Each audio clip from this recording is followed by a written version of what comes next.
Welcome to the 5 o'clock regular meeting for the Imperial Irrigation District. Would you please stand for the Pledge of Allegiance? And Pat, would you lead us in the pledge? Allegiance to the flag of the United States of America and to the republic for which it stands, one nation, under God, indivisible, with liberty and justice for all.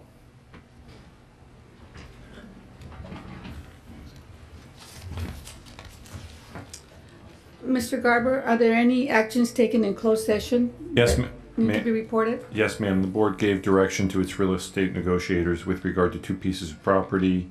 One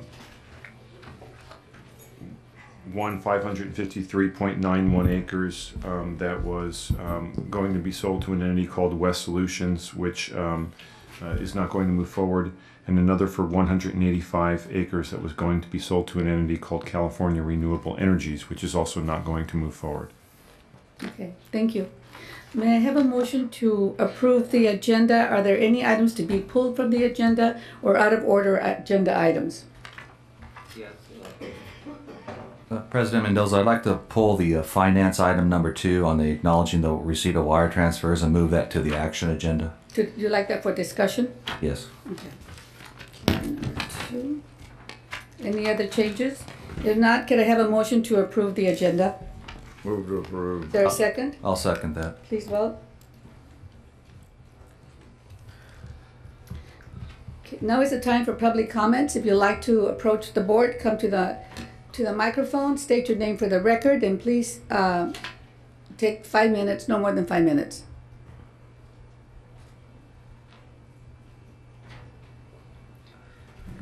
Good afternoon, honorable board members, Ms. President, and IID staff and members of the public. My name is Joab Gonzalez. I'm a program manager with IVROP, and today I stand before you primarily to thank you for the grant that you provided to IVROP. I'm a program manager. I'm a teacher, and I have other duties that are respectable in the community, but something that I really pride myself is being in charge of these young people and making a difference in my community. That's something that I'm really proud of, and I will not take a lot of the time because I really want the kids to speak before you. And if you want to know what this is about the following program and the following grant that was awarded to IVROP called Project Camino. So without further ado, I'm going to allow Ms.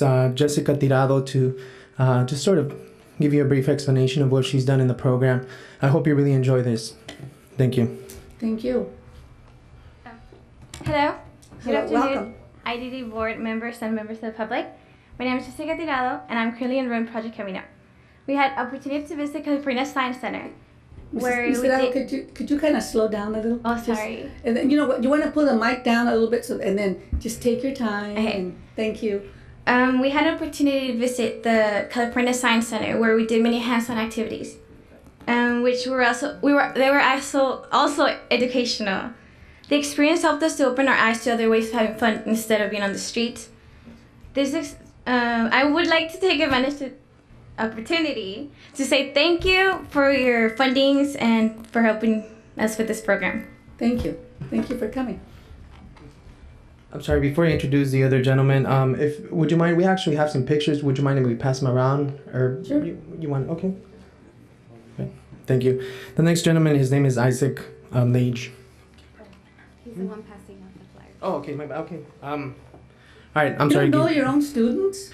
No. This is the gentleman right here. I'm sorry. Gilberto Pinedo is the next gentleman. Sorry. All right. Thanks. Good afternoon, IID board members and members of the public. Last week or so, we attended UCLA for a tour, and while we were walking, we got a different feel from the Imperial Valley, because it's another city and the weather's different, and there's many people from around the world that attend the prestigious university. And like the professional aura that emerges from like the university, it somehow like becomes makes you more mature, like the feeling, the environment, the people. And like every culture diverse student, like I was walking through like the halls, there were like a lot of flyers that would like accommodate any student like coming from around the world. Like let's say clubs for like salsa dancing, or like clubs for like Buddha and stuff like that. Oh, really cool. Yeah, I think everyone would feel at home. And then UCLA has no boundaries. Everyone can feel at home right there. It's a big city and big university. I would like to thank the IID board members for funding the programs that are making a difference in our lives, in our communities. Thank you. Thank you very much. Thank you for coming. Were you going to speak as well, young man? Oh, okay. Okay, so I think we took our time. I really want to thank everybody here, and if you ever have any suggestions for our program, if there's any way we can serve IID via community service, let us know, and we're more than happy. We're already having some projects in mind, sort of that has to do with renewable energy and awareness or something like that. But if you have any ideas of your own that you want to provide to us that we can use the kids and go out there, by all means, just let us know. We'll be more than happy. But I can't thank you enough for the support and for doing this. I also manage Project Toy, which is a WIA funded program. That one has 350 students, 375 more or less, and then this one we're about 50 now. We probably met our numbers. By the end of this week, we'll meet our numbers, so we'll be able to service all these kids throughout the whole year. Thank you so much, and have a great evening. I want to thank you for your profession, because in order to be successful in life, education plays a big part. And lots of the young people here probably have never been outside the valley, and to go to a university like this and say, hey man, I could come here, this could be my school, it's really great. And so I'm glad that you all had the opportunity to attend this program, and thank you. Thank you, Ms. Mendoza. Have a great evening. Thank you. Anyone else would like to come and approach the board? Last call. I will now turn it over to the board. Comments from board members. Director Sanchez, Director Desert, No comments, thank you. Director Menville. Yes, thank you. I'm going to attend the Colorado River Board meeting tomorrow in Ontario. Yesterday I attended the monthly Farm Bureau meeting, and I know the solar issue came up on Solar on Ag Ground. I know the General Manager Kelly was there to answer some questions. So was Director Desert and myself. And on water operations, there's been a few issues out there, but I just want to say that Water Department, Carlos Villalon, and his people were very responsive. When I had calls from some of the growers, they got taken care of right away. And I want to thank Carlos for the quick response on water issues. And I think that's all I have for now. Thank you. Okay. Director Hanks. Director Menville and I have been serving on the subcommittee on the budget. Staff has been working hard pulling that together with a lot of, I believe, new and good information, which should be coming to the full board pretty soon. I just want to make comments to the different department heads for the work that you've been doing on that. I think it's going to make the process a lot smoother this year. Good. It's good to know. Thank you. Mr. Garber, any comments? No comments, Madam President. Mr. Kelly? No, President doesn't. Okay, then I will go to consent agenda. May I have a motion to approve consent with the deletion of item 2, which will be pulled for discussion and possible action. Move for approval. Is there a second? Second. Please vote.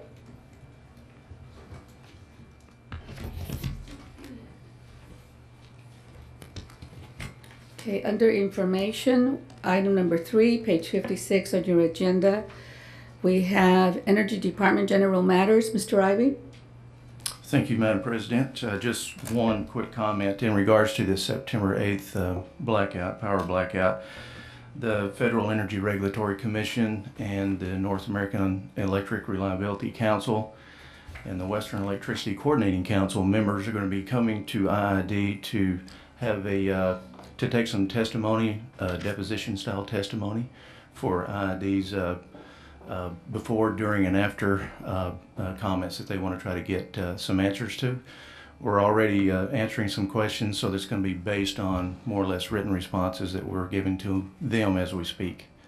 So that's going to be October 24th and the 25th. When do you think they will continue the investigation and come up with some credible results as to who was responsible, who was not? This team has already interviewed with the ISO. I'm not sure if they've interviewed with anybody else yet. So these processes can get to be a little protracted, but at the same time, they're truly trying to get to the root cause. So I would expect that this can go on for another 2 months, pretty easy. Thank you. Answer your phone, whoever that was. Okay, is that it? Yes, ma'am. Okay, moving on to item number 4, page 57, Public Benefit Fund Rate. Ms. Barber. Good afternoon, President Mendoza, members of the board. Sabrina Barber, Assistant Manager of the Energy Management and Strategic Marketing Section. Before you today for your consideration and additional or further guidance is the proposed public benefit rate as reflected on page 57 of your agenda packet. AB 1890 was enacted in 1996 and provides for the establishment of a non-bypassable usage-based charge to fund 4 statutory categories: low income, cost-effective demand-side management and energy efficiency, renewable energy resources and technology, as well as research, development, and demonstration projects. As indicated in the board memo, most provisions of the law sunset on January 1, 2012. Even though other legislative mandates such as SB 1037, AB 2021, and AB 32 will remain in effect. Excuse me. Earlier this year, AB 723 was introduced by Senator Bradford, which would have extended the public benefits charge until January 2020. However, the legislature failed to pass the bill to extend the charge past its 2012 sunset date.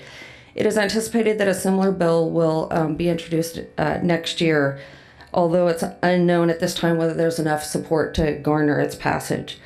Governor Brown has urged the Public Utilities Commission to act to ensure programs supported by the public benefits charge are maintained at current levels. However, and Commission President Michael Peavy has acknowledged that the funding issue is being addressed in haste, as important programs will be disrupted if funding is not continued. However, formal action has yet to be taken on that issue. The 2011 Public Benefits Fund totals approximately $12 million, with over 40% of that allocated strictly to the funding of low-income programs.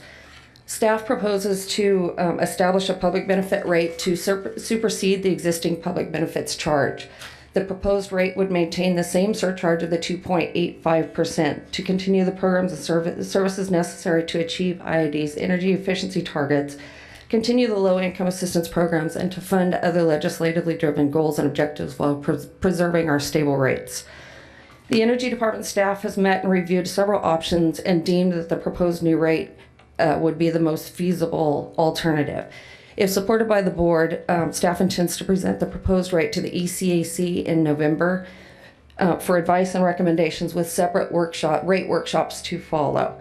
Staff seeks further direction from the board in response to the potential sunset of AB 1890 and the proposed public benefit rate. At this time, I'd like to take your questions and comments. The new Public Benefit Fund program would be sunset at what time? 5 years, 10 years, 20 years? Would go on forever? It would go on forever until it's proposed, until we were to discontinue it. And currently the public benefit charge balance is about $20 million. $20 million. And if this is allowed to sunset, what happens to that $20 million? The $20 million would remain to exist. We would have to determine what we were going to do with that. We could use, there are different options. We could potentially use that to help offset the cost to continue these programs. Or we could roll it into the base rate. There are other alternatives. However, we didn't want to end up competing for O&M expenditures or things of that nature just to fund or continue to fund these energy efficiency programs. Now, the city of Raleigh, they have the utility tax, which is, I was in the city council when we enacted that, and it's been about to sunset, and then they continue it, and they go forward, and they go forward, and they have it for the voters for November. And so my question is, can we do this without going before the ratepayers and ask them if they want to continue to pay the 2.85%? That's one of the reasons why we are coming to you now to propose the potential rate so that we can have the rate hearings and such as necessary in order to implement it. And if necessary, I believe Greg can kind of go into the details on what that rate setting process This is. has been in place for how long now? How many years? It went into effect in 1996, so it's been quite some time. Yeah. See, I view this as a tax. I view it as a tax, and I have a problem continuing with the tax without going before the ratepayers. And you know that at rate hearings, very few people attend. So, I don't know, it's up to the board. Questions or comments? Yeah, in the event that this sunsets, and if the board decided to continue on with it, which would then constitute a new form of funding, it would require a rate hearing. Is that correct? If we were to establish a rate, yes, it would require a hearing. That's why we proposed Even if the public rate, workshops. Even if the rate remained the same, it would still require. Well, the difference is that I don't think we ever had a rate hearing to create the public benefits. It was imposed on us by statute. So it's the same rate, but it's a different trigger. Vehicle, right. One of the paragraphs stated most of the provisions of AB 1890 sunset. However, the mandates to meet energy efficiency targets measured through energy savings remain. Was that part of AB 1890? AB 1890 established the funding source. However, SB 1037 and AB 2021, they established the energy efficiency targets and goals, as well as the reporting requirements for the actual expenditures and the energy savings, and established the targets that we adopted in March of this year. And that's required on a triennial basis, the updating and adoption of energy efficiency targets. Well,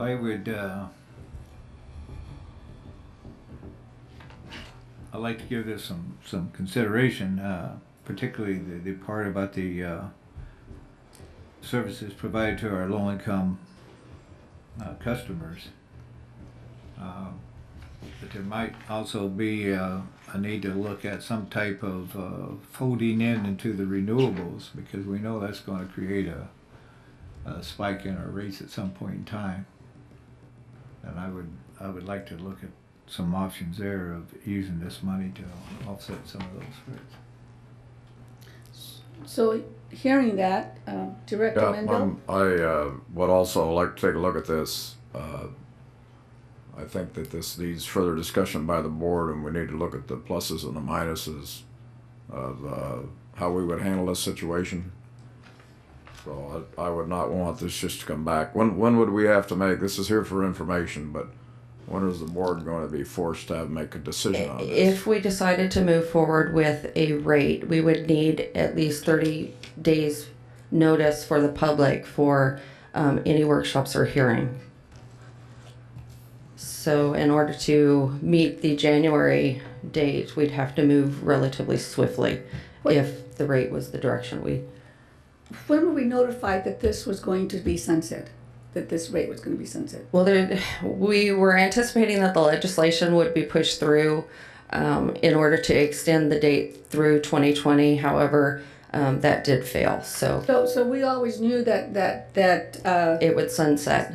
So why wasn't this brought to the board when we would have plenty of time to discuss it, to digest it, and to ask for public participation?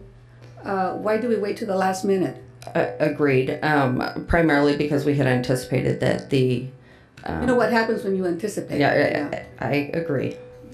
Madam President, if I may, we kept holding out hope, if you will, that the legislature was going to take some action and cure this problem. And they still may, but we don't know that for sure. That's why we're coming forward now. It does appear to be late, but this seemed like a more or less a no-brainer that the legislature would take some action before they have, and they just have not. The California legislature take action? I know, I'm Where new. are you from? I'm new.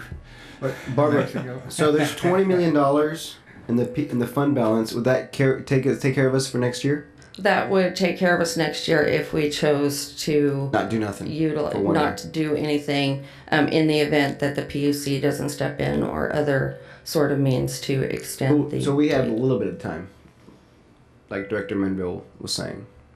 If we opted to utilize the 20 million to fund it, but that would be exhausted partially into 2013. What is our annual budget? Our annual budget for 2011 was actually a little over 12 million. 43% of that budget goes towards the low income. The 2012 proposed budget was actually down because of the revenues, and it's based off the revenues. So it was about 11.5 million. So the 20 million that we have today is some carryover that we've been carrying forward for quite a few years now. That's correct. The last couple years it's been stable. Prior to that, we were building up a fund. So Were we deficit there for a while? we were using 8 million in deficit. So if we do nothing, we in the Somersets, we effectively be charging extra rate on our power rate that we didn't do a rate study for. If we do nothing, the 2.85 that we're currently collecting will go away. Will go away. January 1. And if we want to collect a portion of that and just to keep it going forward, doing something for our community and the poor community that we have, and as well as address the green energy issues, and it's less than the 2.8, we would still need We to would do a still rate have study. to have a hearing. Yeah, we need to see this back again. Director Manville, then Director Hanks. Mr. Brokin, yesterday in the subcommittee meeting on the budget, you had mentioned that some of this money, I think, we discussed this, could be used for the regulations and things because we're going to have added costs. If I hear you correctly about that? I think going forward it can, but for what's been already been collected, it's the legislature is. I think there's 4 main categories that you can spend that money on. Excuse me, Mr. Broken, I didn't understand.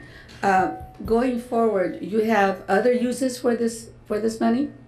Can't use not the reserve. Not the reserves. The reserves are by legislation. Yes, I understand. But if the board decides to take action and implement a rate, then I think they're going to be able to use that money as they direct. Director Hanks.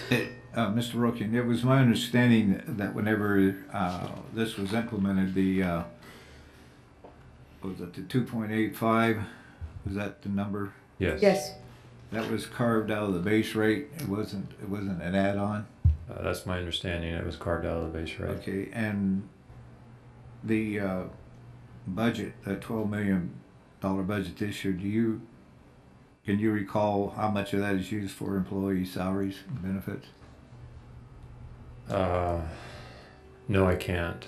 But it would be very minimal. Possibly the employees that are in the program that administer it, but that would be it. Okay. We don't know how many employees that is, huh?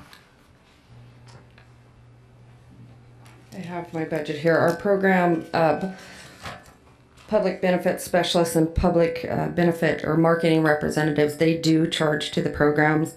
So approximately, it looks like 1.1 million is charged for salary and base wages for all of the programs that we offer. Roughly 10% then. Yes, almost. And the number of employees that is? There would be 8.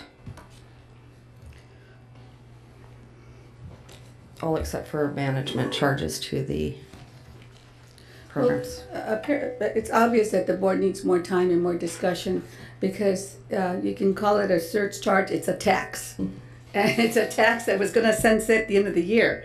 And so we I don't know whether you're going to get your vote before enough time, or I don't know, should I appoint a subcommittee to meet with energy and Well, we'd probably need to vote on giving authority to use part of the 20 million for next year at all costs. Not right now, Director. Not right now. I'm just saying eventually, because I think next year is going to be a tough year for our economy. I don't know if we can find. I don't know if we're gonna get any new revenue next year through wheeling or anything to find revenue to instead of doing other things, we start saving up for this. And Well, if I read between the lines of what Mr. Brokin is saying, that 20 million is going to have to be used for the purpose of which it was collected. It was intended. Yeah, for these 4 categories. Yeah, regardless of, I mean, if we decide to utilize that reserve, it has to be spent on one of these 4 categories. Of course, yeah. Director Mendez. Guys, I know that Director Hanks and I are going to have some more budget meetings with Mr. Broking. I know we're going to be meeting with Mr. Garber, and maybe at that time, at that same meeting, we could discuss some of this, Mr. Kelly, so we'll get a little further down the road from a board's perspective. Well, that would be the subcommittee. Not to further cloud the issue, but Mr. Broking, I believe, is going to be recommending to your board in this current budget that you make the move toward incorporating a green energy component in your rate, and that might figure into your thinking in this regard. Well, we need to talk about it openly, and you talk about renewables and so forth. The way it's looking out, we'd be lucky if we get any renewables developed here in the valley. So, okay, well, thank you, Ms. Barber. Going on to item number 5, page 59 in your agenda. Amendment number 1 to service agreement so and forth to Irby Construction Company.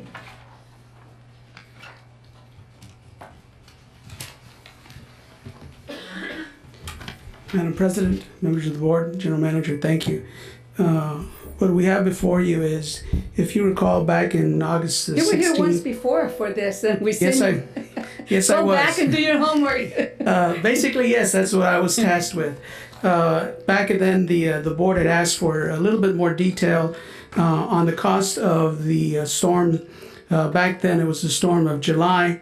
We since then have had actually 2 more storms, but we've only included the storm of, we've gone ahead and added the cost of the storm we had on September 13th to the numbers to give the board a feel for what these latest storms have cost us.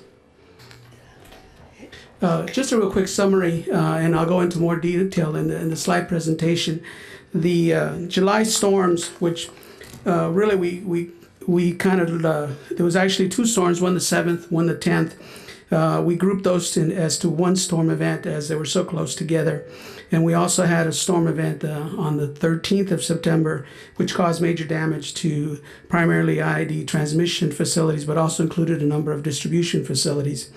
For both of these storms, both Irby Construction, our contractor on site, and IID's crews were used to repair the damages caused by the storm. These storm damages totaled $3,749,000.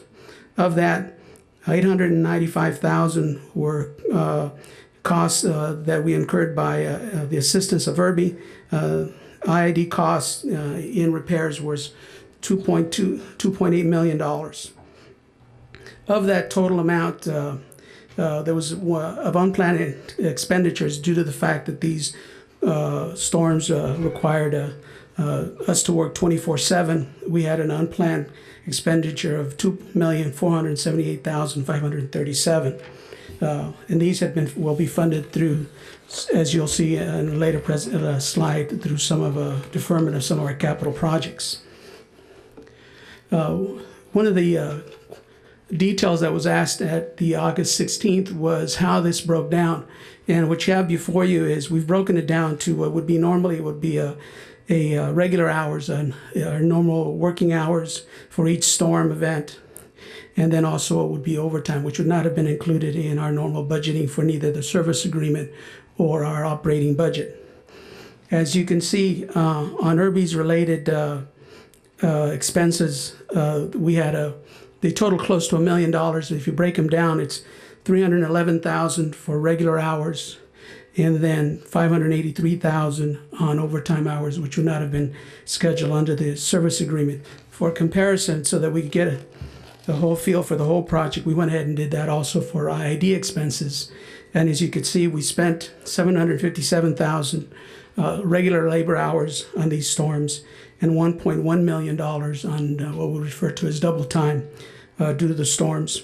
We also spent $757,000 on material and an additional $201,000 on transportation equipment on these two events.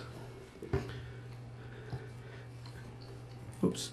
In summary, the overall reconstruction cost for the two major events, for the July events, again, there was actually two dates, was $2.5 million. For the September event was $1.2 million, totaling $3,749,723.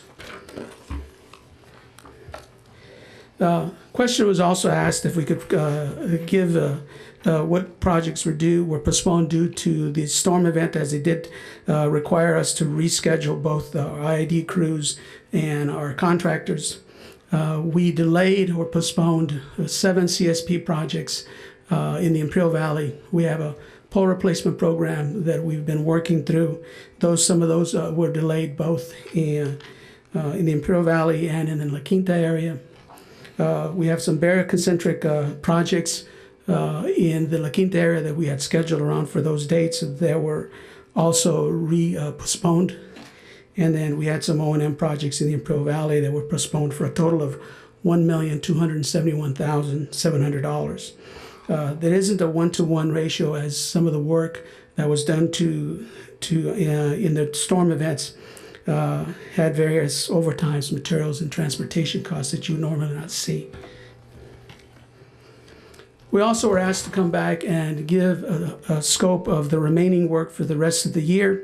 What we have lined out for the major projects and major categories that we have for the remainder of the year.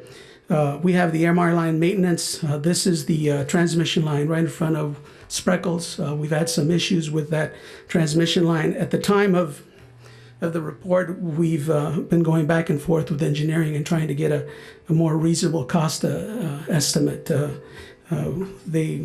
So we plan to do that. We just don't have a set number. We were hoping to spend under $200,000. Their design costs were a little bit more, so we're asking them to go back and re-look at the design.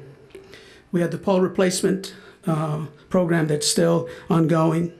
We have Alma Rio that we've started a couple of weeks ago, which the major portion of that is scheduled to be completed this year. We've got a number of capital projects in both Imperial and La Quinta, open concentric wire replacement, of course some O&M that's done by both IID and IRB in La Quinta, and then there's some major work projects that we've hopefully we'll get to at the end of this year, both in Imperial and La Quinta. As I may note, the reason that we've included some La Quinta data here is because we had the two IRB crews out of La Quinta actually come down and assist us in redoing the reconstruction of the storm damages, and we actually had one IID crew come down, but they never made it. They got a flat at Salton City, so their projects were also affected. For a total of remaining work for about $5,418,729.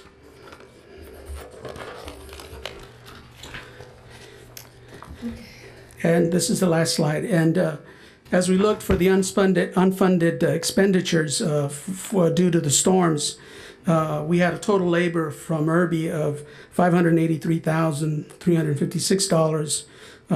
Overtime for IID staffing was $1,137,976. We also had some anticipated material of $757,205 for a total of $2,478,537. We have proposed and to management and the controller to offset those costs. We have taken out $1.3 million from our AMI automatic reading program that was scheduled to do this year. We're going to slow that program down both this year and next year. And we've also postponed 2 capital projects up in the La Quinta area. The overhead line extension for $712,000. And then there was some work where we were going to tie 2 circuits together in Jackson for a total of $370,870. So we have covered the additional expenditures by postponing or projects that we originally had funded for 2011. And I believe that was the detail that the board had asked us to bring back. Very good. Thank you. Thank you, Mr. Escalera. Comments or direction from the board? I have a question. Director Mendel, then Director Hanks. You turned in for money to get reimbursed from storm damage on Yes, this. we did on both events.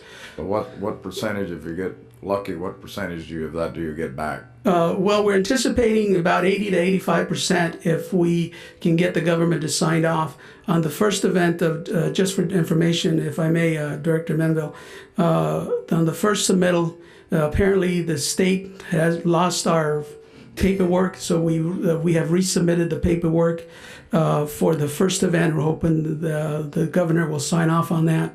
Excuse me, Mr. Escalera. This is the state legislature, Mr. Ivy, that you were counting on. Go on. For the September event, we're still gathering all of the costs. There has to be in a certain format, and so between the Energy Office of Emergency Services and Finance, we're putting that package together and hope to have that forwarded to the state. I know that we've had a declaration already of an emergency, so it's just a matter of getting that to the state on the second event. Okay, and there's no deadlines missed or anything on that, even though they lost the paperwork? None that I'm aware of. None that I'm aware of. Director Hanks? I think the real issue here, and I'm going to try to cut through the chase with you, Mr. Escalera. Okay. The bottom line is Irby's going to run out of money for their labor before the end of the year. Is that correct? It's a 3-year, $18 million service agreement. We divide it into 3 specific years, and so we budget for them basically $6 million every year so that we're able to schedule work out. So to answer your question, with the additional cost and the help that we receive from Irby, that we would exhaust our funds for this year for Irby. Okay, are they out of funds now? Currently? They will be very shortly, I believe, by the end of. What is the amount they're going to need to make it to the end of the year? It's the $586,000, roughly. I had it here. Okay. 583,000. And if I recall, they have quite a bit of equipment here, and it's important to the IID to keep the equipment around.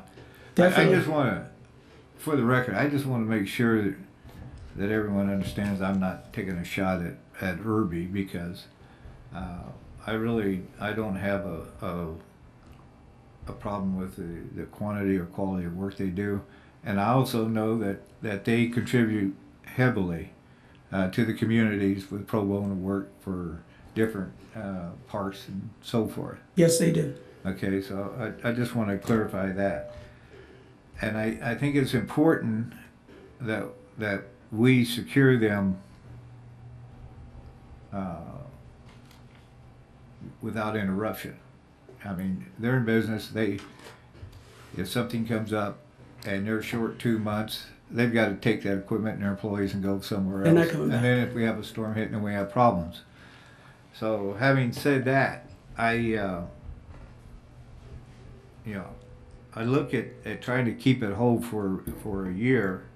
We could slide money forward, but that also means maybe in that last year they may be gone half of the year. Exactly.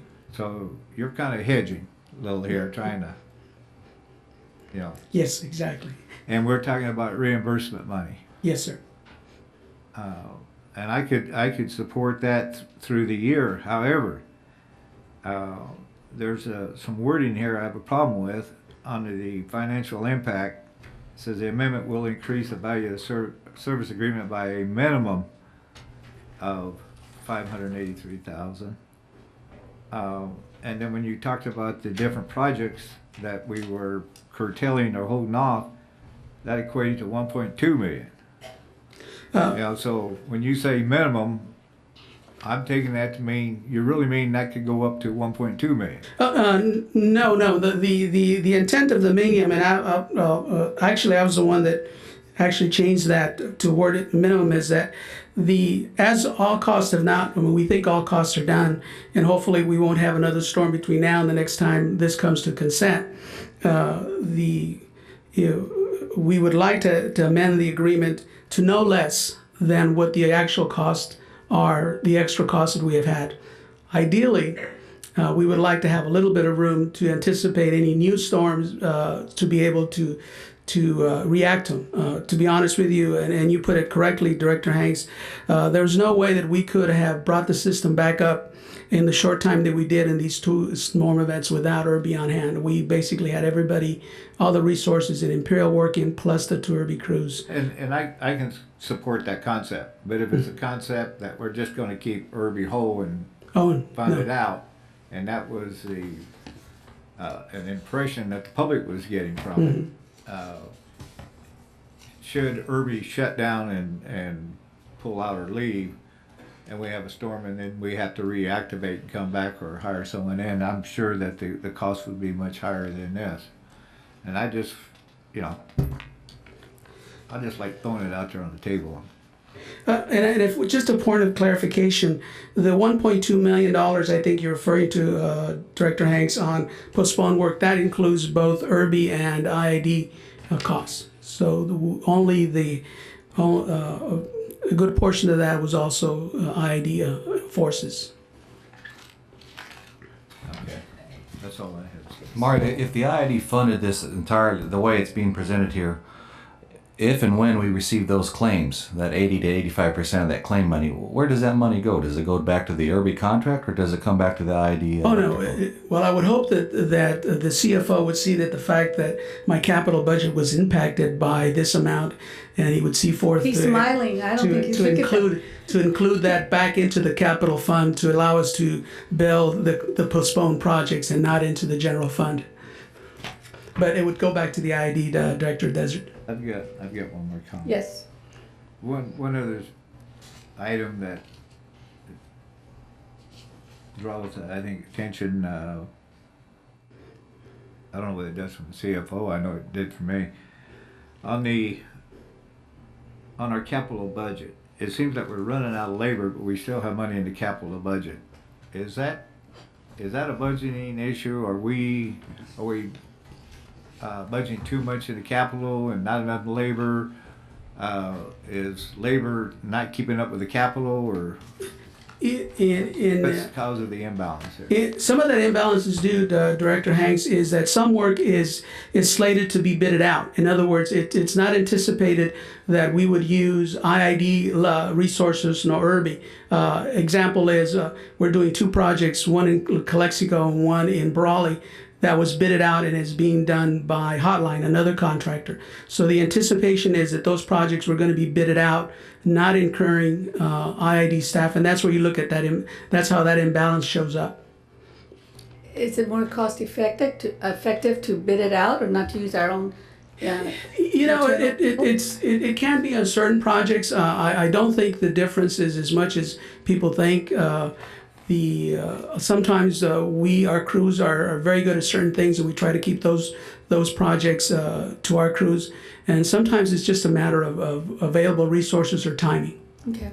If those capital dollars aren't spent in this fiscal year, where do those funds go? I think the CFO keeps them because it definitely don't come back. Oh, okay.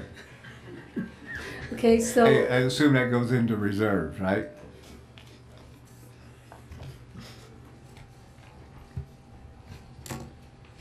Well, yes, the money's not spent, and then the next budget cycle, they'll have to request the capital programs again. Okay, thank you.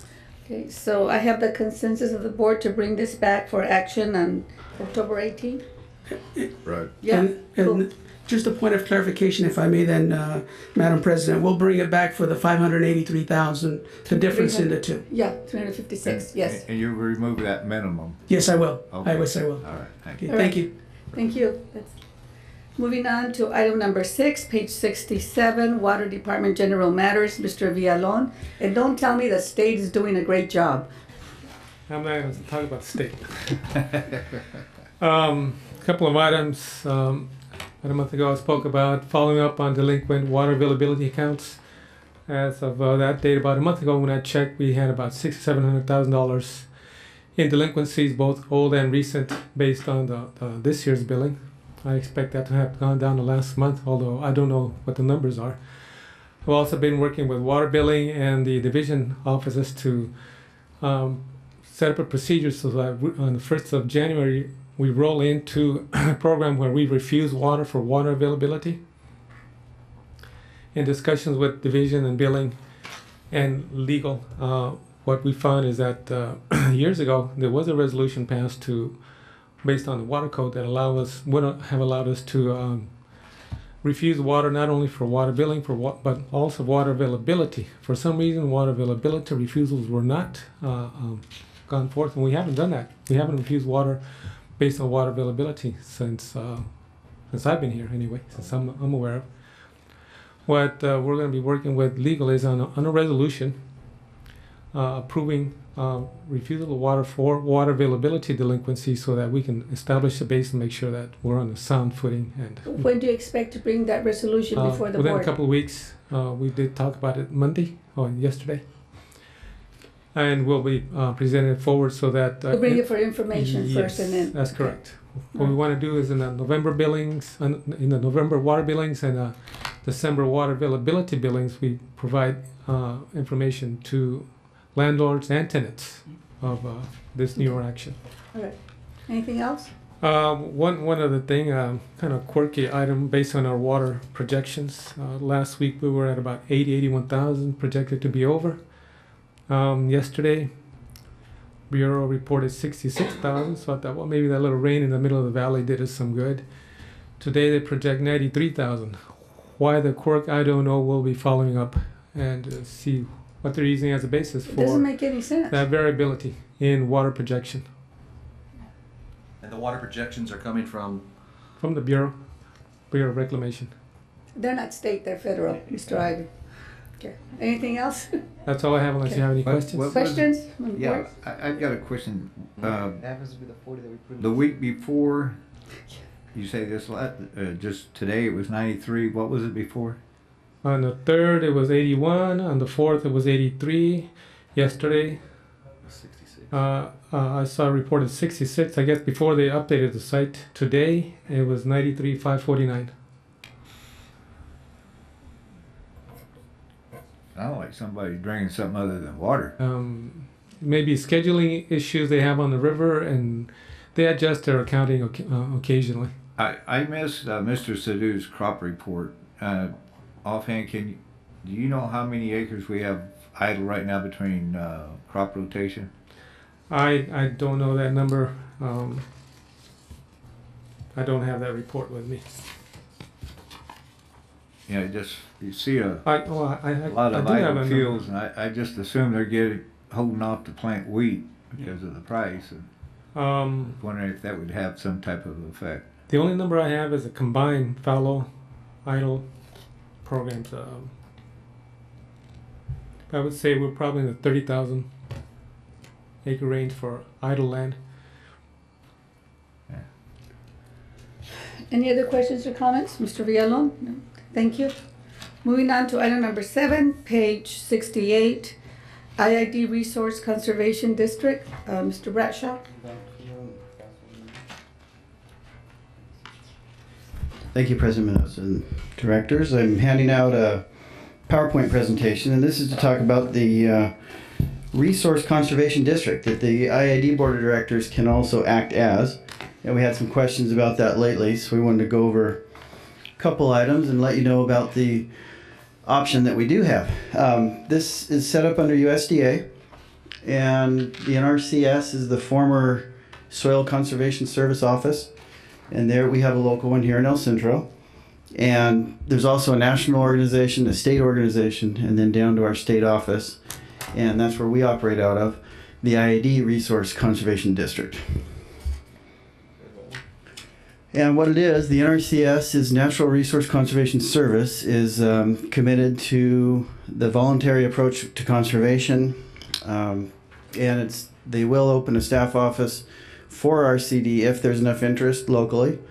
The IID NRCS partnership services directly help IID farmers meet these shared objectives through on-farm conservation and air quality programs. For example, tailwater box programs, TMDL programs, those have come under this. There's also the tile lines that have been put into the farmers' fields when they want to get better drainage. There's programs available through NRCS to pay for about half of that.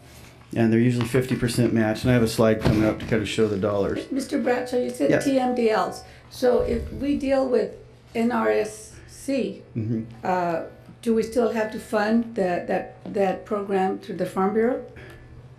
If they could do that? If the farmers could get enough of the program money themselves, they could probably do it themselves, but there's usually a waiting list and it's just partially funded each year. So really to meet all the state requirements, we'd probably still need to do the Farm Bureau part. Financial assistance available through programs such as Environmental Quality Incentive Program, they call that EQIP, and there isn't a pool of money associated with RCDs or with NRCS. The money out there is still with these propositions like Prop 50 and Prop 80 and all, and those are that's actual funding for it. So this the is just Centro office is like pie in the sky then? Well, we have the NRCS office that acts as our catalyst to get these grants right now. So we're able to get grants. You have one in El Centro right now? Yes. You do? It's And- funded by the state? Well, the NRCS office is staffed, and Sadine Gillespie, she runs that one, and so she gets together a list every year of projects for funding. Where is it located? What's the address? The Rabobank building there in El Centro. Upstairs at the Oh, upstairs, okay. yeah. All right, thank you. And so I wanted to point that out, that there isn't a pool of money associated with this. There's still state propositions, and we, IID, will often get those through Regional Water Quality Control Board, through those grants. It's really the same pool of money. And lastly, it's up to the RCD and other non-USDA farm interest groups to contact the state office and request additional funding if current levels are insufficient. And we may be coming back to the board occasionally and ask you for a letter of support. And we have done that in the past where we're trying to get more funding, because as you can see next, if you look at the last 4 years, 2008 through 11, the requests come in approximately 1.3 million and only 700,000 was able to be funded. Recently in 2011, we did get some more additional funding. There's $5 million of requests, 5.4 million, and they were only able to fund $2 million of that.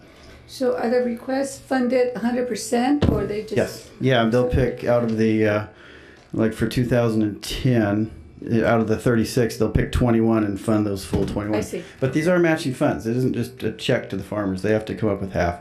So to complicate it a little bit, takes about a year to see which farmers actually complete those projects. So if there's any money left over, that can go back in the pool. And lastly, we're part of an association. There's a federal association or a national association that we're not part of, but we are part of the CARCD, and that's a California Association of RCDs. It's $4,000 dues every year. There's a conference once a year that we usually attend. And also there's a Southern California Baja region, so another smaller section of the California part we're also part of. And we do get some benefits out of that. There's several committees that they're on. State water plan is kind of the big one. We have to do that every 5 years, and this group helps us with that. There's also technical committees. It's NRCS Technical Advisory Committee, which is several committees on several issues of water pertaining to the state. And the Farm Bill. And actually some of the funding through the Farm Bill is allowed through this RCD. I mentioned the local office is here in El Centro, and they also represent IID on a statewide audience every year, mostly through the Farm Bill and mostly through that California Water Plan. And that's all I had right now. I did invite NRCS office. Sadine wasn't able to make it today, and there is a regional director too. He said he would come down if he needed to. But we just wanted to let you know that that option's there, and that we may come back to you once or twice for a letter of support so that we can ask for more funding for the NRCS office. Get in line. Yes, that seems Well, state thank money, you. I think. This is interesting. You know, in all the time I've been on the board, I think this is the first time I heard a presentation like this. Okay, we should probably do it time to time. Yeah, to keep things. yeah. Sure. And how you worked with the Farm Bureau and all that. So this is good. Thank you, David. Okay, thank you. Mr. Bradshaw, thank you. Bye now. I got a question for Mr. Hold on, please. Director Hanks. Oh, not gonna let me get off that easy, are you? Do we furnish any employees in this program? Not right now. We have in the past, but currently right now we don't. If we return to that, are they on our salary schedule or are they on this organization? I'm not sure what schedule they were on.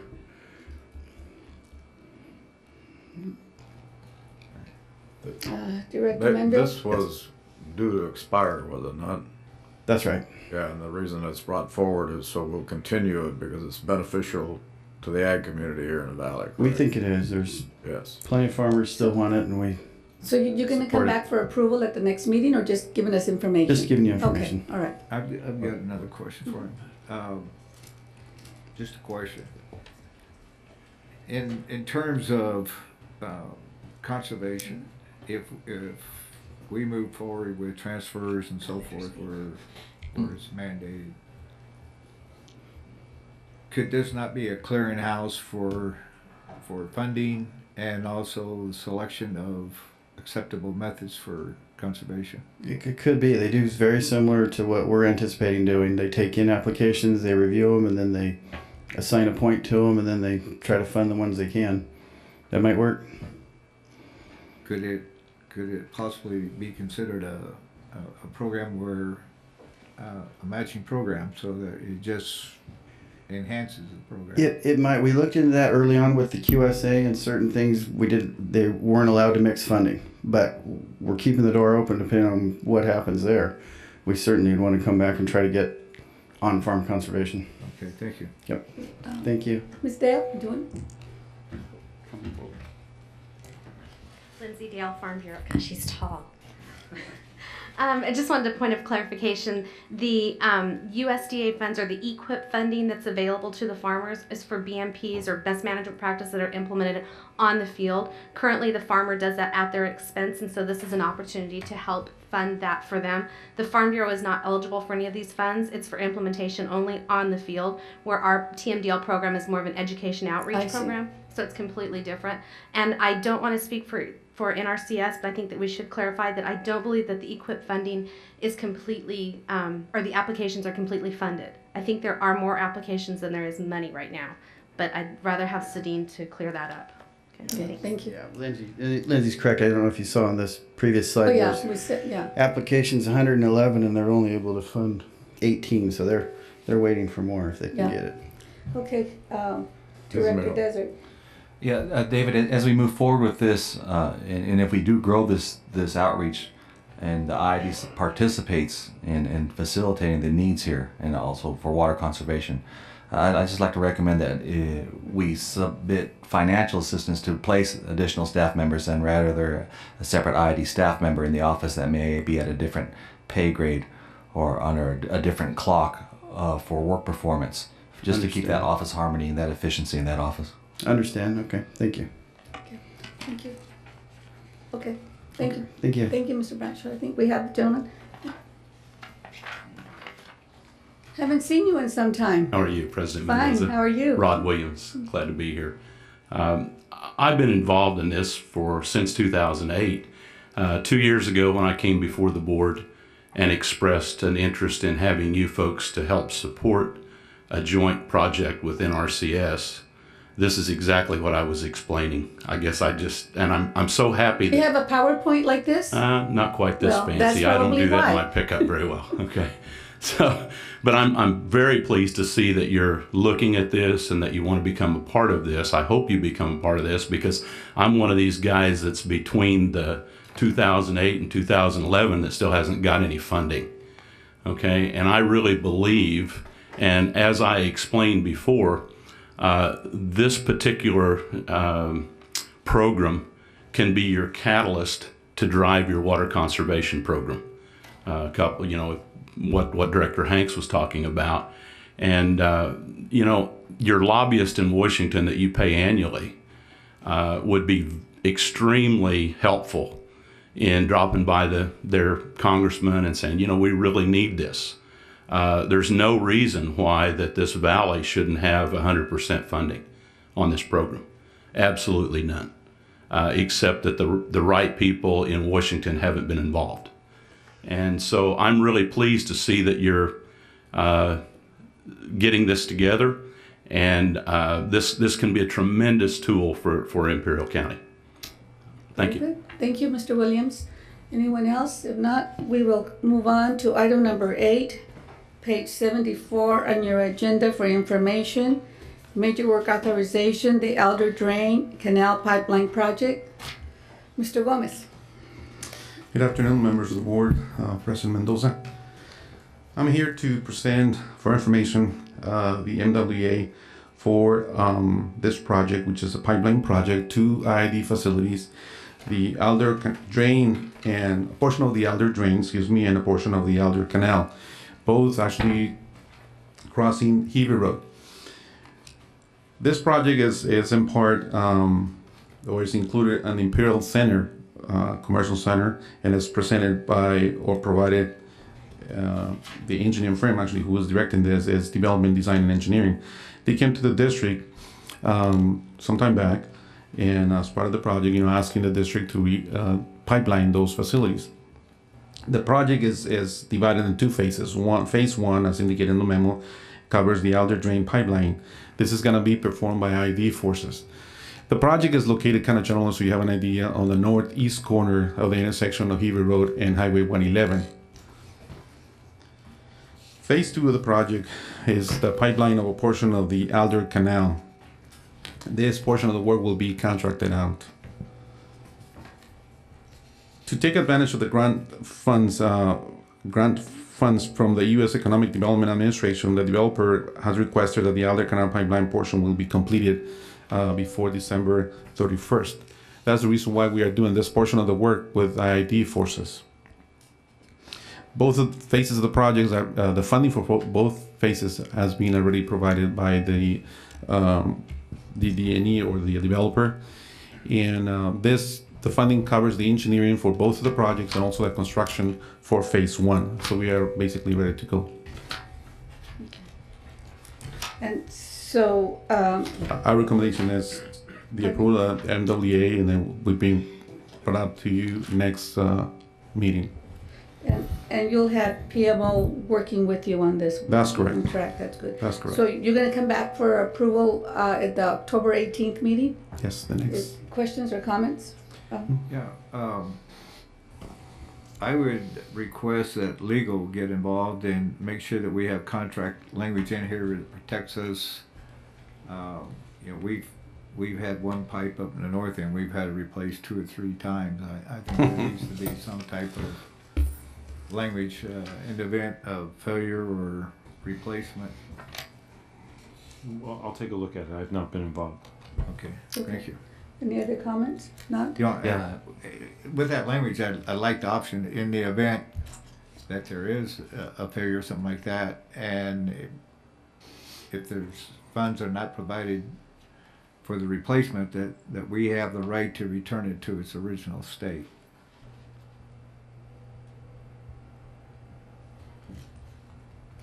Just for information to add to it, the crossing at Elder Drain is actually a crossing, and we are replacing the crossing with a bigger pipe and also extended to provide for a right turn lane into the new Jorman Road, I think it is, which is going to be relocated through this project. Right now, Jorman Road is along the east side of the right-of-way fence of Highway 111, north of Heber Road. So. On this drain pipe, is this in the middle of the line? Is that going to create special issues? We looked at the whole, the drain upstream and downstream, upstream, to see if we had any kind of issues and problems. This pipe is actually a little bigger than the one that used to be there.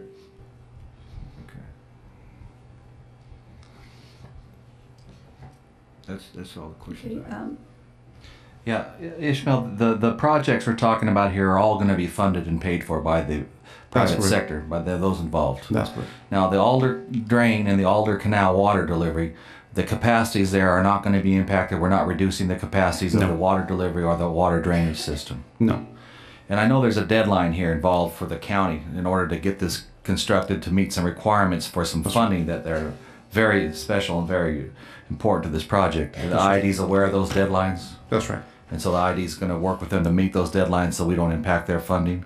That's correct. That's the reason why, actually, originally the project was going to be all together and we were going to do it according with the contract and do it further down. However, conversations with the developer and the engineering firm who's representing the developer, we coordinated this and separated the project in two phases in order to accommodate that. Because there's also a component to this project, which is the paving of Heber Road, and also a relocation, as I mentioned, of the German Road north of Heber Road. So in order for us to do the relocation of the Alder Canal, the German Road needs to be actually in its proposed location or new location before we can do that. But that's going to be done on the second phase and is scheduled early for next year. The one that is critical on this project is the Alder Drain crossing. So by doing it in phases like this, when they do the road improvements, the road corrections, the new asphalt, it won't be torn out in order to do part of the project. We'll do it incrementally and work in conjunction with the county to be as efficient and economical as we can. That's correct. Okay, thank you. Mm-hmm. So you'll bring this back for approval October the 18th? That's correct. Okay, stay there because you also have item number 9, page 105, major work authorization, also another concrete lining.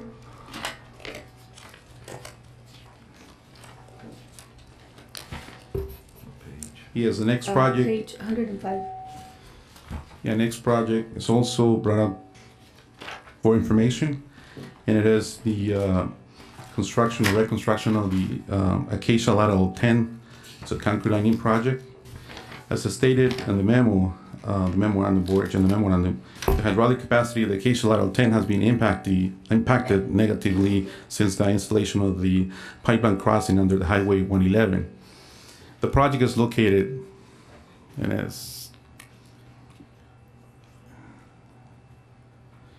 is you can see it right here. This is. Can you place that, please, for the presentation? A little bigger, just.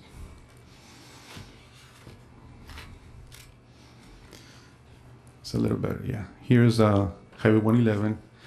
As a reference, this is the Edmond Corporation. And here is the existing Acacia Lateral 10.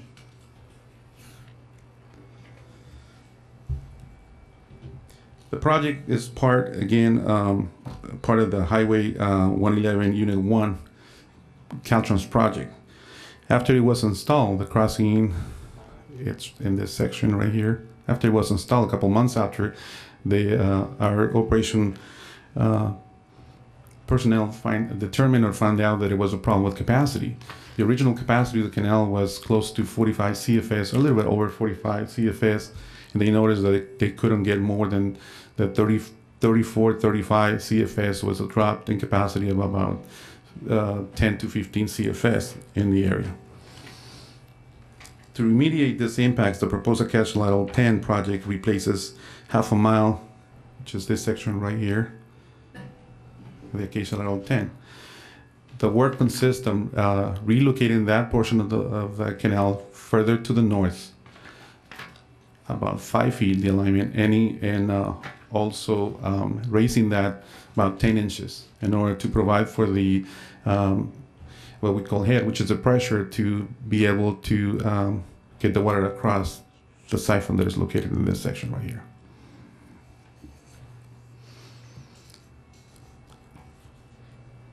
What you see here, and I'm going to mention it as part of the project, this part right here, before 2001, it used to be a drain. The drain is Acacia 6A drain. It used to be in this section right here. It used to come over here and then go across. As part of the work, this drain was actually pipelined further south, just north of Evan Hughes. I think it's north of Evan Hughes, Olivia? South? South of Evan Hughes. So this portion of the land right here will be quitclaimed to the landowner because it's the no use no benefit to IID there's for any facilities there. As part of the project also, there is this delivery right here, which is 86A. It was too out into the bank, so we're gonna kind of bring it down closer to the lining in order to facilitate the access to this area. As part of this project also, we're gonna extend this crossing right here, this train crossing further to the north to facilitate the access through here.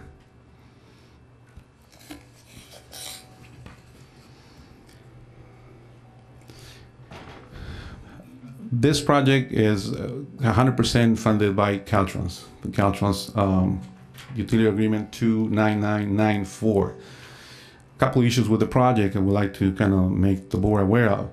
One is that this project needs to be done as soon as possible, of course, like everything else. Due to the fact that in our constant communication with Caltrans, the utility agreement was issued in 2008, so it's about time to be able to close this project. I mean, there's a utility agreement, so they're planning, Caltrans is planning to close the utility agreement by March, April next year.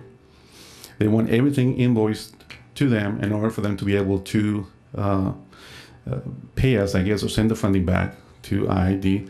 And they are planning to close that utility agreement by June of 2012.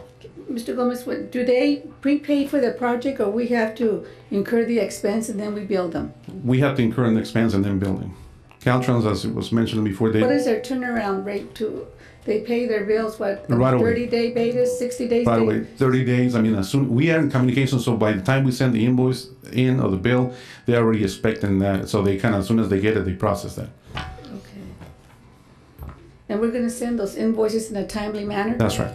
Mm-hmm. Questions or comments from the board? Mr. Yeah, I know, Michael Body, you were involved in this. Are you satisfied with what's going on with this? This involves some of your property, so you're satisfied that you're going to get the proper amount of delivery and everything with what's going on? The delivery problem did affect my property was across the road. So you're okay with everything that's been worked out? Yes. Okay, thank you. Okay, then bring it back on the 18th. There's one more issue that I'd like to mention. As you know, this impacts is part of the Caltrans projects and based on experiences and past experiences with the Rose Pump and those issues. And as part of the mitigation for that project, we were directed to bring projects like this, they're part of Caltrans, with an MWA to the board. This is an old project. Again, it started way back in 2009, early 2009. There was one issue with it that was discussed with legal. The issue is, and it's mentioned in the again on the board agenda memorandum. What page? It's in the board agenda memorandum, the last, the bigger paragraph right there in the middle of the page. It says in March 2009, IID awarded service agreement 81-1070 to Superior Ready Mix for trenching and concrete lining the occasion. Normally, this type of projects, what happens is our own IID forces, they build the pad, which is, the part of the canal before they trench and they place the concrete lining. So it was planned to have a contractor to do this work. The contractor was Superior Ready Mix. We went in conversations with Caltrans. If you can see the letters right attached to the MWA, it took some time to coordinate all the issues with this project. And during that time, the contract expired. IID personnel talking to the contractor in conversations make them believe that they were gonna they could award the contract to them, but the contract already expired in December 2009. So part of this, the project team, after meeting with legal on the issue and with contracts and other parties involved, are requesting the board also, and it's not in the memo, the recommendation. However, I would like to mention it to you ahead of time, and it will be in the next meeting, is to award the contract as a sole source to Ryerson, because they, again, IID personnel It made was them believe. Superior Mix that, Yes, and now it's you want to Ryerson. go with a different one? No, it's the same contractor. Ryerson is the same contractor as the Superior Ready Mix. It's the same Oh, it is? company. Mm-hmm. A lot of people actually know the company as Ryerson. That's why we refer to that. But it was bought out by Superior Ready Mix. Mr. Garber, is that legally okay to do that? I know Mr. Taylor was involved in this, but I believe it is. Mr. Taylor was involved in this, but I believe it is, yes. And who are the other companies that would be bidding on this? There's also another portion which is the bring in dirt, and that's going to go out to bid. But this one is because what was that? This is just for the concrete. This is for the concrete lining and the trenching, which is we build the pad and they come and trench and then they place the concrete. That's it. And time is of the essence in this? That's right. Like everything else? We have, like everything else, we have a construction deadline of December 5th, that week of December 5th to the 12th, I think it is. So you'll bring this back on October the 18th? That's right. Okay, thank And you. and the dollar amount on this is enough to cover the IID's portion and to cover the private That's correct. entity's portion. Yes. And is it agreed upon, or is it, if we run into some other expenses, can we pass that? Will Caltrans work with us on that? Yes, that's correct. I mean, we have a letter. If you go to page 128, there is a copy of the utility agreement from Caltrans. Actually, it's a letter from Caltrans saying that it was fine, or it's okay to use that utility agreement for this particular project. Okay, all right, so they're in agreement as well. Yes. Okay. Thank you, Mr. Gomez. No problem. Thank you. Okay, moving on to item number 10, page 135 in your agenda under information. Quarterly report for salvage surplus disposal. Ms. Gray? Good evening, Madam President, board members. We have brought back for information the quarterly figures for the salvage disposal as requested. This format, if you want some different format, we're open to any changes to that.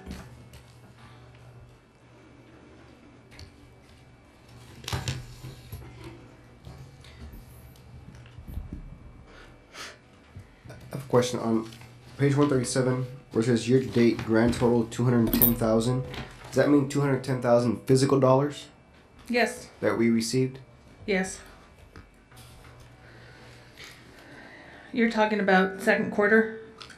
Well, no, it has quarterly total has 96,000, and then year-to-date grand total 210,000. Yeah, right. So that's for the first and the second quarter is your year-to-date figure on that. And this is the second quarter reporting that you're looking at here. Questions, comments from the board? Is this to your satisfaction? You want to change it around a little bit, tweak it, or want more information, less information? Director Hanks? No? Fine. It's working. All right. Thank you. Thank you.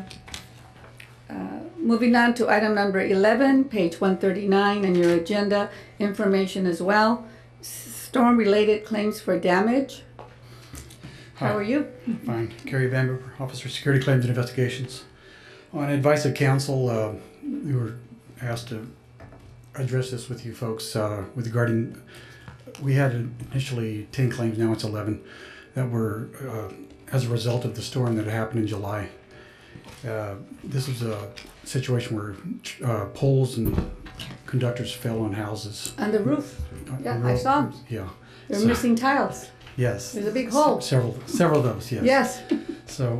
And you denied those claims? Well, the first three were denied, as we had done in the past with a lot of other claims based on act of God. Then after discussion with legal, the act of God situation was discussed, and there was a differing of opinions. So it was anticipated that we should just take a look at the claims, including the three that were already denied, and look into negotiating settlements. Do we have insurance to cover these claims? I beg your pardon? Are these Do claims we have insurance? Are these claims covered by our insurance policy? They would be well below our self-insured amounts. No, we're within our self-insured. We're self-insured for this. No. Now the homeowners probably or auto owners have insurance. Did they already claim homeowners insurance? We've only had two. I'm sorry, don't mean to interrupt, but only two of the people who filed claims are doing it through their insurance company. And they're still filed a claim with IID? They can conceivably do both, although their insurance The double carrier. dip?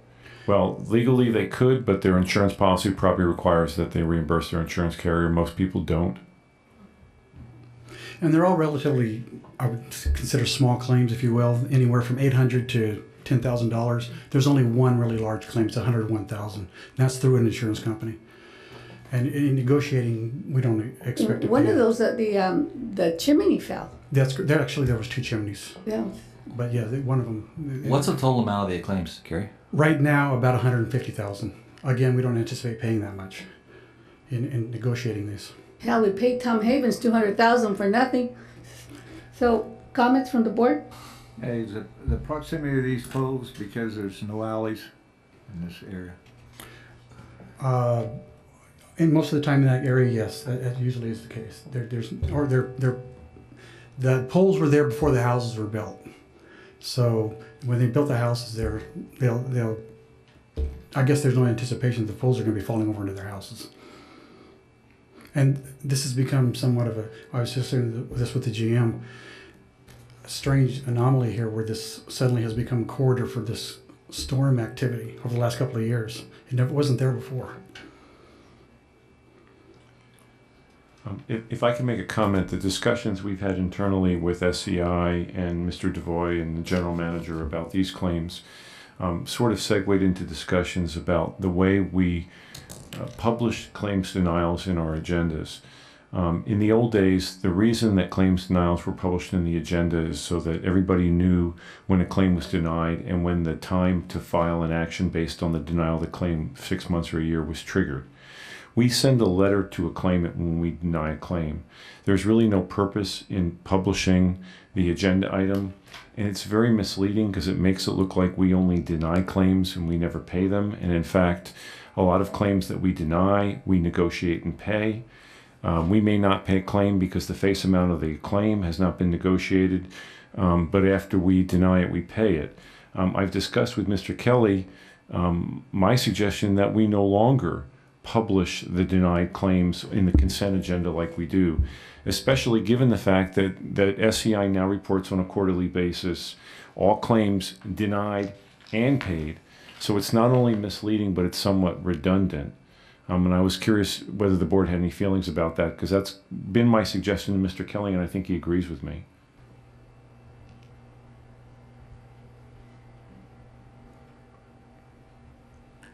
Your claims may go up because there is a perception that we deny all claims. Well, I thought that you didn't like that perception, but maybe I should think again. Well, it would be kind of nice to get the target off my back. We did speak about this yesterday, and I think what Mr. Garber's proposing is that not that the board necessarily approve this, but that you signal that this change that he's proposing would be acceptable to you. Well, isn't there a provision? I thought the reason that we were denying them so they could pursue it with their insurance. That is true. We give them a letter, though. They have the same. They have a letter. Okay. I think it contributes to a general sense that that we just routinely deny, and that isn't something that we necessarily want to back away from. But the truth is that there are anomalies like this, where, on the advice of counsel, that we ought to take a fresh look at them. Is that fair, Jeff? Yeah, and homeowners insurance and auto insurance, the fact that you make a collateral claim should not impact your claim, although nowadays policies require reimbursement. So they don't need a denial from us to make a claim.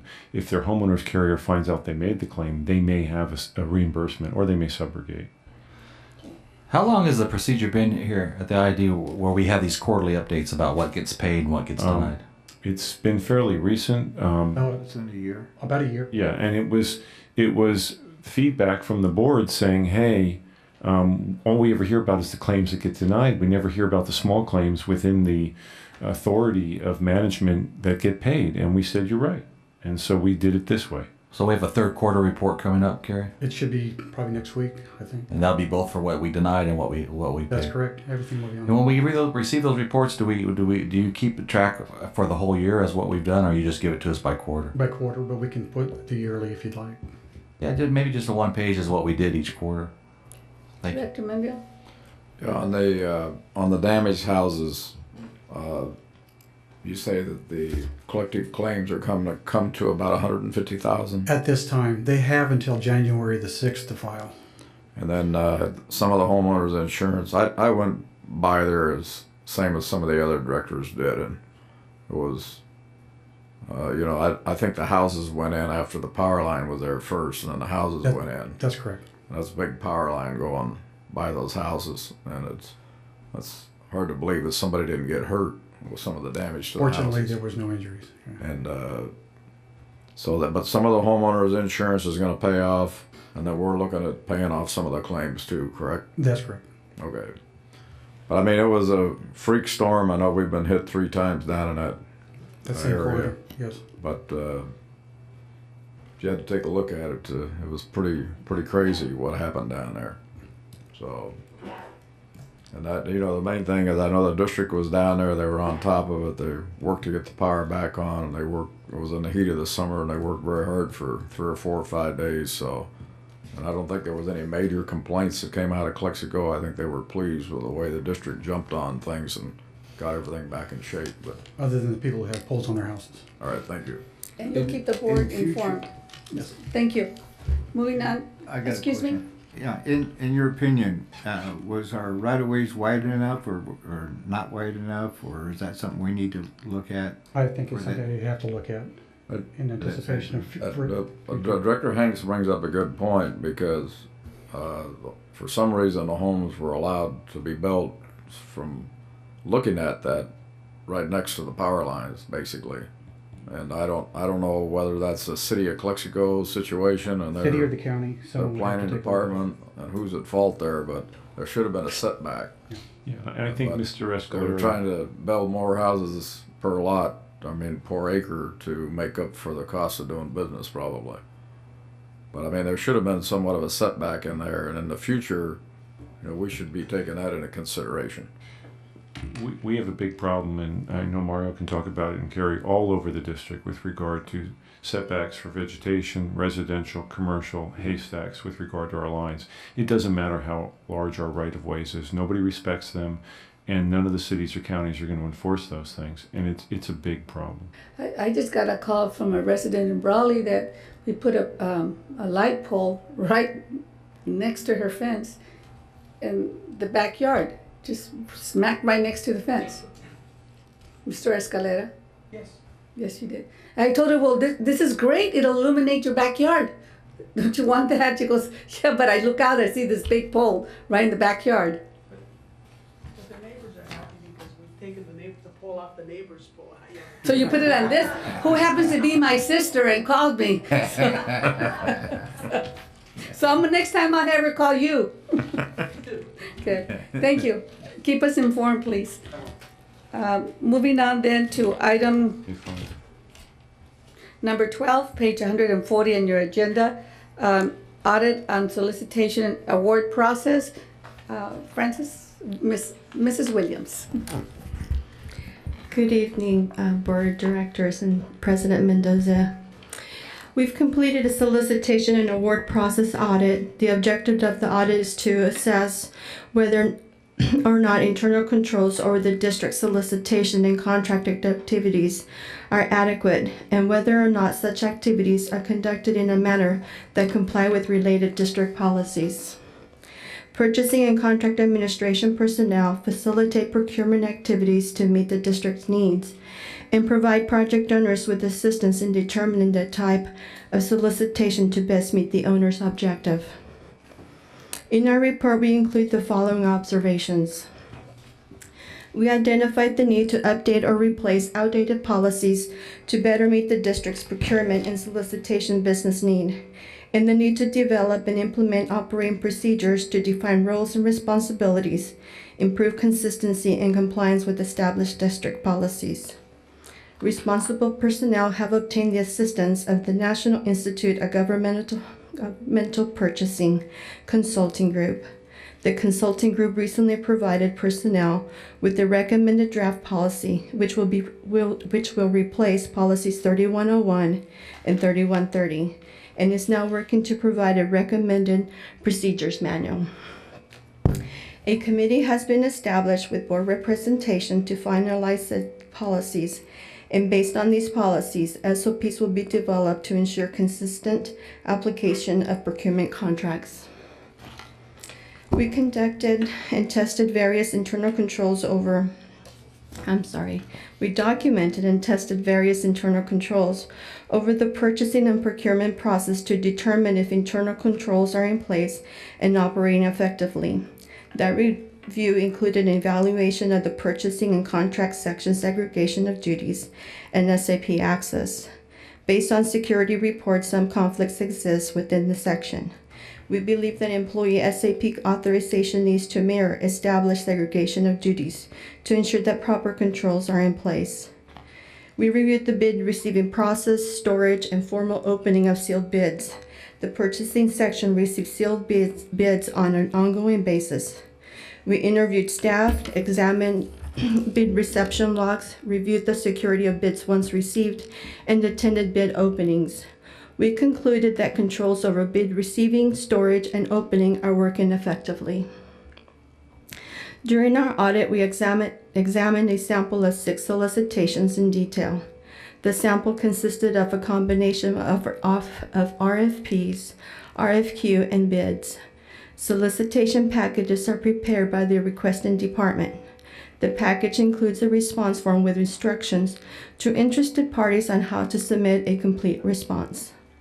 We identified responses submitted by vendors that did not consistently meet the specified requirements. Some examples of deficiencies identified include incomplete or unclear package information related to executive summaries, payment schedules, and detailed work schedules submitted by responding vendors. We believe that these deficiencies can be overcome with more direct instruction to applicants. The invitation instructions should clearly state how the district prefers applicants to report data. This clarity would provide evaluation committee members the ability to consistently compare information from one vendor to another and reduce subjectivity in the decision-making process. Contract files contain documents related to the solicitation. In our review, we noted that files did not contain complete information on evaluation committee activities such as discussions related to decision factors. Contract files need to be documented in such a way that all options, decisions, approvals, and justifications are clearly documented to ensure that the awarded applicant met the terms, specifications, and identified requirements. Management agreed and accepted our recommendations included in this report. The implementation of 5 of those recommendations is currently in progress. Are there any questions? Questions or comments from the board? Yeah, I've got a question. Francis, a procedure manual and the SOP, are those the same thing or are they different things? They're the same thing, standard operating procedure. So if we have a procedure manual specifically for these 2 policies, that would function effectively as an overall standard operating procedure Yes. for everything. Yes. And currently, do we have that? They do not exist. What does exist is various guidelines that are being used currently, but they're not formal procedures. Yeah, and it's important too, Francis. We're participating at the committee level, working on this. That both the written instructions for the evaluation for the evaluators, as well as the written instructions for the applicants, is the exact same language as the verbal instructions or announcements that's going on. Yes, there will need to be consistency so that the SOP will support the policies and provide clear instruction on how to. And then the procedure manual or the SOP, however we're going to call it, but we're recognizing that today as the same thing. Yes, and NIGP is currently helping the section in because we're currently working on those policies to finalize them before they come to the board. Once that's done, then they'll proceed with a SOP implementation. And then if there's a conflict of interest write-off on there for the owner of the project at the IID or for the evaluation teams, Now, is that going to be part of the policy, or is that going to be part of the SOP or procedure manual?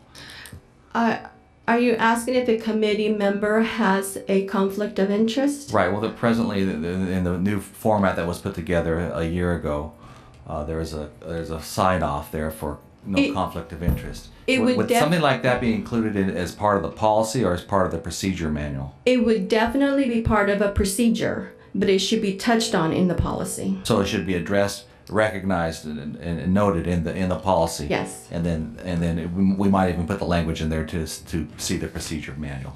Yes, but it's usually a much shorter in length. Right. Thank you, Francis. I had asked Mr. Campbell at that time about the SOP. More, you were going to hire a consultant. You were going to come back, and what's the time frame? As Francis identified, we're working on creating the revised policies. It's difficult to write an SOP for a policy that's being rewritten. So step one is... What's the time frame? The time frame, well... You come back with it. Well, first we have to come back with the new policies. So once the policies are approved, then we'll be able to complete the SOPs. So what's the time frame for all that? We've only had 2 meetings so far, so it's been 60 days, 90 days? 60, so... Okay, we'll go with 60.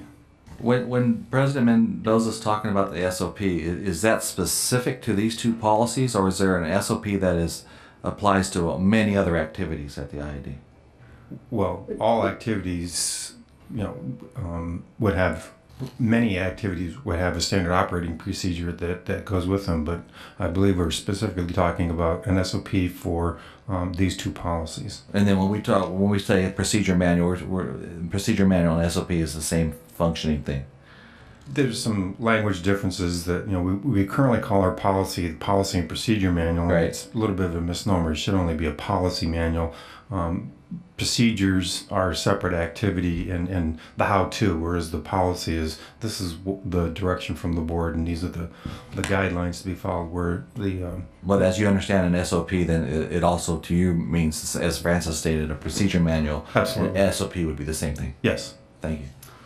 Mrs. Williams, are you comfortable with the response and the working relationship that you have with this particular section and getting information to you and so forth, yes, and answering your questions in a timely fashion, yes, and so forth? Okay. Any other comments? Director Hanks?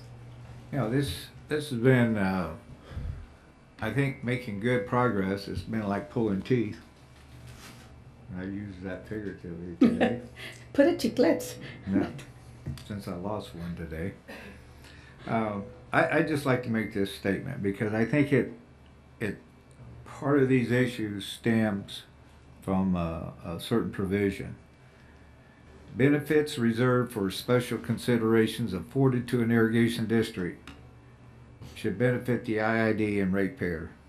It should not be managed in a manner that jeopardizes the IID integrity. And I think in anything that we do, if they keep that in mind, things will work out. Because there are some standards that are required of other public agencies, and because we are an irrigation district, it does afford us a little flexibility, and at times it's very beneficial financially. I think the way we handle that is very important because the competition is very keen in this valley on these contracts. Yes. Thank you. Well said. Yeah, I'd just like to say on the policy committee that Director Dether and I sit on, I think that Francis and Betty are on that, Vance Taylor's on that from legal, and Donna's on there, and other people are on there, and I think it's and Mr. Campbell's on there, so I think it's a good committee trying to work together to improve the two policies that we're looking at. So whether it's 30, 60 days to get there, it's going to take a little time, and then it has to come back to the board, and the board's going to have their inputs. But I think that the committee's trying to do a good job of bringing some of these things forward. So hopefully we get things worked out and to the satisfaction of the board and the satisfaction of staff. And like Director Hanks says, you got to keep a ratepayer in mind because of the competition out there to get the IID dollars. And it is fierce because the IID does pay their bills. Ratepayer pays the IID and the IID pays their bills. Okay, may I have a motion to acknowledge the receipt? I'll move to accept the receipt. Is there a second? Second. Discussion? Thank you, Mrs. Wood. Thank you. Please vote. Okay, moving on to item number 13, page 140 on your agenda. Request for proposal, service agreements for professional engineering, geotechnical engineering services. Mr. Ivy? Thank you, Madam President, members of the board. Since the state legislature is not likely to fund soil analysis for us, I'm coming forward with a request to approve a couple of vendors to provide this service. Local companies, of course, two here and one up in the northern area. And this would just provide basically engineering and soil analysis for budgeted and approved projects. It's kind of simply that. Have you notified the state that you're going to be doing this? You're coming in for a request? I better start now if I want to start next year. Yeah. I'll make a motion to move for approval. Oh. Is there a second? That was your second, right? Oh, okay. Discussion? Second. We had talked about this in the information before, so if there's no further discussion, please vote. Thank you. Thank you. Moving on to item number 14, page 156 on your agenda, financial update through August 31st, 2011. Mr. Broking? Yes, I'll be on page 159 and 161 of the board package discussing income statement this month for both energy and water. So I'll start off with the energy department on 159. Just want to highlight the year-to-date budget and how the department is doing against that year-to-date budget. So if you look under column B, line 15, we had budgeted through August $23 million of income. You move over to column C, you'll see that we are beating that plan by about a little over $3 million. Year-to-date income is $26.3 million. And then moving on to the water department, similar type analysis, although the water department is substantially ahead of their budget. Could you speak a little bit louder, Mr. Broken, please? Sure, I'm sorry. Thank That's you. not me talking in the mic. If you look at column B, line 20, the budget for the water department income year-to-date for August was $7.7 million. The actual year-to-date is 25 or almost $26 million, which is about $17 million higher. It's a combination of increased revenue and decreased expense. The water transfer expenses are way down from budget, and our income is revenue's up a little because we had some land sales the early part of the year. Okay. I make a Question? motion to acknowledge the receipt. Is there a second? Further discussion? Not, please vote. Don't leave, stay right there, Mr. Broken, because we're going back to item number, the item number 2, page 5 on your agenda, the checks and wires for September 2011.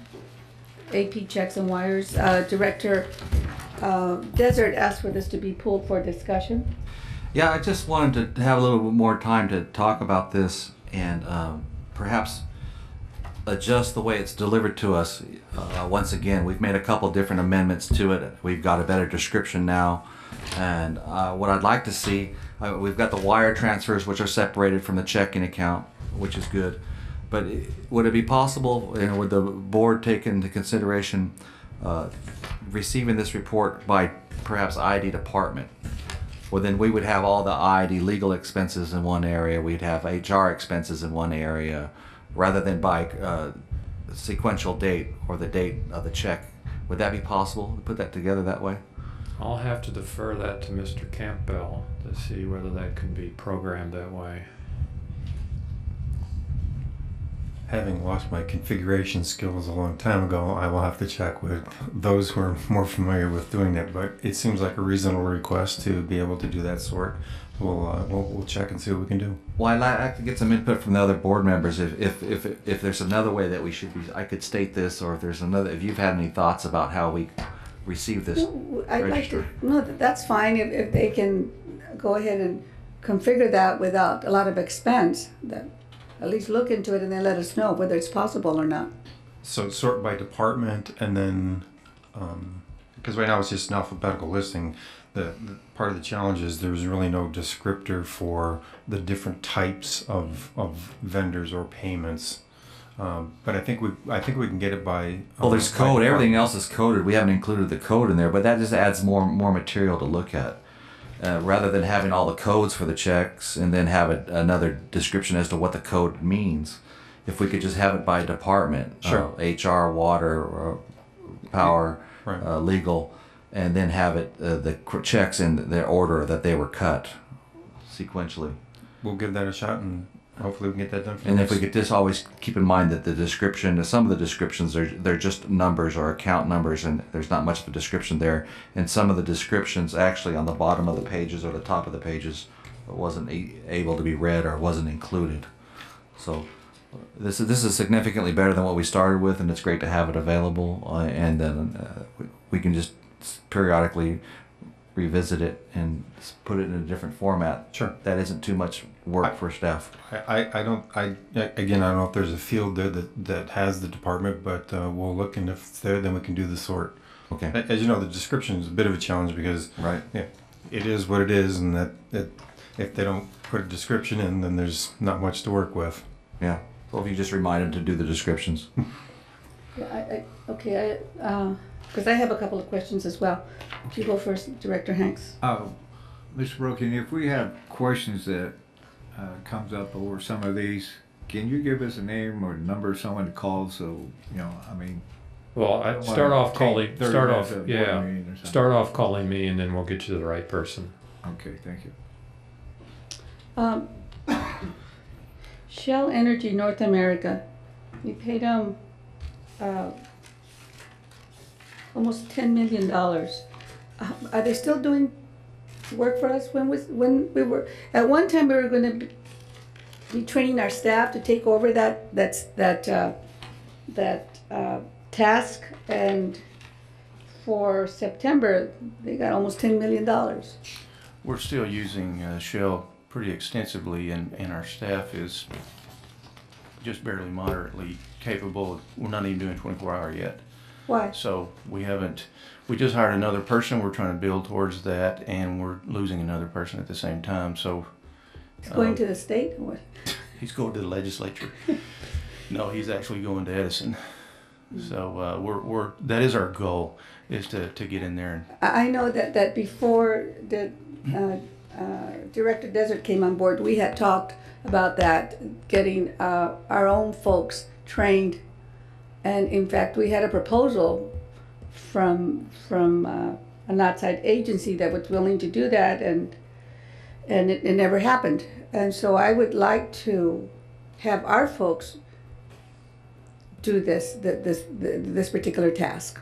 This is something I've talked with Mr. Kelly about, so it's certainly a hot button issue for us, and we are looking at it. It seems like we always talk about it, but it never gets done. It remains our goal, and it's obviously something we're going to have to work up to. But that sort of training, it's not relegated to energy. It's something that IID hasn't done enough of across the enterprise. And I think probably that it's come up enough where it ought to be incorporated into some sort of an action plan that your board could sign off on. Since I have been on the board, though, in regards to training, not in regards to this subject here, the IT department was going to take on some work with Oracle software and expertise within their own department to cut down on the expenses with PSK Solutions on some water program monitoring. Do you remember that? Vaguely, yes. I think that was Kozlowski that was performing that task. Yeah, Is that still making progress? I'll inquire.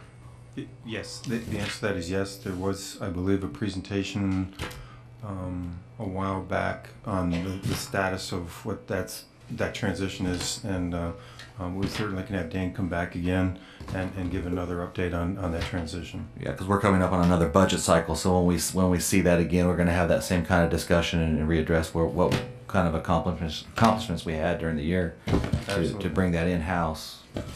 And also this day trading or night trading on this energy and futures is also needs to be brought in-house. And speaking of the budget, are we going to be bringing the budget to the board soon? Mr. Broking, I think, is on schedule.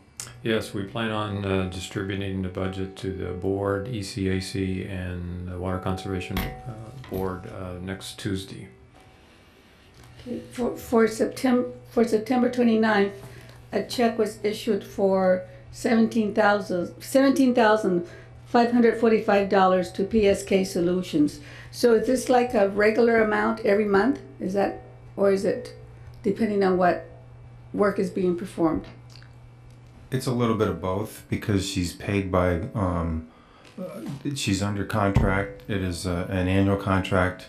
So I can't address specifically if this was a part of that monthly contract payment or if this was specific to a project, because she does do project work as well. Do you recall when I first asked about this particular PSK Solutions entity, and then we had water department come by, come to the podium and say we're going to be working on a transition? How long ago was that, Mr. Campbell? At least 3, possibly 4 years ago. And we're still here. Yes. And we're still, and our staff is not even that much closer to taking over the responsibility. No, a lot of activity has been transferred from PSK. What percentage of the? Remember, she was doing 2 parts. She was managing or providing support on the Oracle back-end process.